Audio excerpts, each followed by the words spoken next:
My brother has an unaliving list for my mom, stepdad, stepmom, and me. I told my mom I wouldn't forgive him for the list and she is now mad at me. My mom divorced my stepfather 5 years ago and moved in with her partner, Jessica. I was in college at the time, but my little brother 17 also moved with my mother as my stepfather was found to be abusive and a danger to live with. The divorce, I think, amplified a lot of the issues that my brother had, and he began acting out in school. During this time, it was found out that he had a pretty bad porn addiction and was chatting with grown men online and trying to steal credit cards and money to buy access to different chatting sites. We also found that he was cutting himself and stealing Jessica's medication, like Xanax and promethazine. My mom, stepfather, and Jessica all came together to get him to help, enrolling him in therapy, taking him to different specialists, and eventually taking him to a mental hospital. For about 3 months we were all on rotation visiting him, trying to provide him comfort while he was away. Things were fine for a while when he returned, but then the issues started returning. First, he was lying to his friends about us to the extent that his friends' parents were contacting our mom and stepdad about the alleged abuse. Then he lied to a doctor about it and called CPS. The case was dropped because he claimed abuse to the extent that he was being beaten every day and that he was unfed and without a place to sleep. Imagine the caseworker's face when she walked into his fully furnished room with a mini fridge, expensive gaming systems, brand name clothes and saw a fully stocked kitchen. It also didn't help that every person interviewed had no clue about the specified events he claimed to have happened. After the case was dropped, he upped the ante. He started trying to pit my mom and stepdad against each other. He stopped visiting him and claimed it was because my mom wouldn't let him. And then I would tell my mom that my stepdad was badmouthing her and not talking to my brother because he was gay. He even lied to my mom and said that our great aunt and uncle threatened to beat him for being gay. None of this was true, and he eventually confessed to it. Then he tried to cause division between mom and Jessica, but by then, the trust they had in him was gone, so nothing too bad happened. When that didn't work, he tried to poison Jessica by crushing pills into her food. It didn't work out because she noticed that her food had bubbles in it, and it tasted soapy. She spits it out, and he eventually confesses. At this point, my mom was at her wit's end and began punishing him differently. She started taking away leisure and extracurricular activities. So, no more Xbox or Nintendo Switch. There were no more fun weekend trips, and he just went to school and back home. Things continued largely the same, with him doing something and then receiving some kind of punishment. He would be good for a little bit and get off punishment only to do something to be on punishment again. All things came to a head last year when he came home from school and my mom got a phone call from his principal stating that a student had reported him for stalking and harassment. Apparently, he liked a boy who only wanted to be with him as an experiment. Then when they broke up, my brother couldn't handle it and was always trying to find his school and hound his friend about getting in contact with the boy. The principal also said my brother had stolen a hoodie from the student, so my mom went through his room while he was with his dad to find the hoodie. When looking for the hoodie, she found a notebook that had alarming drawings on the cover. She went through it and found detailed plans on how and when to unalive my mom, stepdad, Jessica, me, and the boy from school. This caused a lot of panic for us, as on top of mom finding that notebook, he ran away from his dad's house and was found the following day with a friend's parents. He was taken to the hospital to make sure he was okay, and it was determined that he would go to another mental facility. He stayed there for about a month and came out unrepentant and uncaring about all the stress his actions had caused. When he came out, the decision was made for him to stay with his dad primarily instead of our mom. He's been there since January 2024. The situation,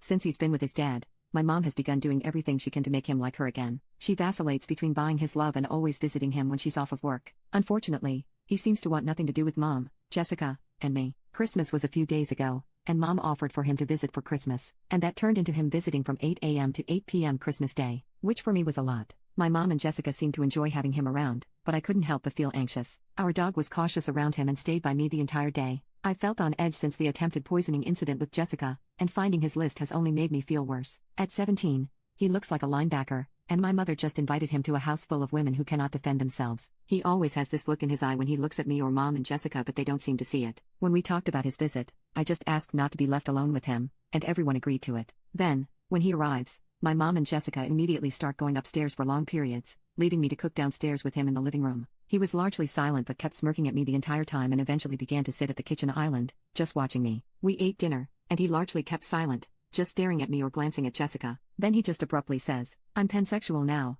and I'm dating a girl now." They started talking to him about the change, but he just kept staring. I eventually just went back to my room upstairs with my dog and stayed until his dad came to get him. Yesterday, mom, Jessica, and I talked about the visit, and they spent a good 20 minutes talking about how happy they were to see him and how he's grown. They realized that I was silent and asked my opinion. I said it was okay. They kept pressing until I said everything above. My mom got upset with me, saying that I needed to keep an open mind and that I was overreacting. She told me I needed to be a good big sister and extend the olive branch. I told her I would do no such thing and that I have every right to feel uneasy and anxious about having someone in a place I consider safe come in after talking and admitting to wanting to unalive me and even attempt that with Jessica. I can't forgive him for that even if nothing came about it because he never apologized and there hasn't been a behavior change. I told her she was a fool not to see the signs and that while she may be happy to play family, she can't forget that her name was on the list. Since this conversation, My mom has been pretty distant and has actually been spending even more time with him. Jessica and I spoke, and she agreed with me but also said that I need to consider that he is also her child, and he needs his parents. Update. Vailp. It's been 2 weeks since I left back to campus and it's come with some good and bad things. Thanks to many of the people who commented and DM'd me, I was able to come up with a game plan to 1. Talk with my mom and Jessica about my brother, and 2. Find resources to stay away if things go south permanently. About a week and a half ago, I sat down with mom and Jessica to fully explain everything I was feeling. I told her about how I felt that she still saw him as her baby and wasn't taking him seriously, and that now since he's decided to keep living with his dad, she wants to do everything she criticized his dad for doing. I told her that I thought her reaction to my brother put us in jeopardy and that her actions likely had much to do with her unresolved trauma with her own parents and her resentment for how her mother treated her in comparison to her brother. To be fair, she accepted the claim. She fully owned up to it. She said that over time she recognized the signs but didn't know how to stop because she didn't want to lose him forever. She said she felt that if she didn't do it this way, she would become everything her mom said she would be as a parent. Jessica spoke after and apologized for her initial reaction to my feelings and for not taking my concerns seriously when I first brought them up. She said for her part, she just didn't see him as a threat and reasoned that if push came to shove, she would defend the household and herself by whatever means necessary if he attempted anything, so she just assumed I felt the same way. With these new revelations, I thought we would be on our way to finding a better way to manage my brother's relationship, but then my mother stopped all of that. She didn't want to change. She reasons that she's close to a breakthrough with him and she doesn't want to change things if she feels that would hinder any progress. She asked me to just work on my emotions and promised that once he was cured we could go from there. At that point, Jessica got angry with mom on my behalf. She laid into my mom, saying that she had 2 children, not just once, and it is incredibly selfish and inconsiderate to expect one child to make do just so she could maintain a failing relationship with her other child, who, at the end of the day, caused the consequences he's in now. She said, and I quote, "You keep babying that boy and then wonder why he has no respect for you," which led to my mom crying and leaving to go stay with, surprise, surprise, her ex-husband and my brother. My mom left her disabled wife to go stay with her ex-husband and brother in the house they used to share. Jessica is understandably upset, as they have been having problems for a while now, and this might just be the nail in the coffin. Since she left, she hasn't answered anyone's calls, neither has my brother or stepdad. I stayed with Jessica until the last day before classes. During that period, I think Jessica and I bonded even further. We already got along pretty well, but I think I understood what having someone have your back for the first time was like. Even while she was hurting,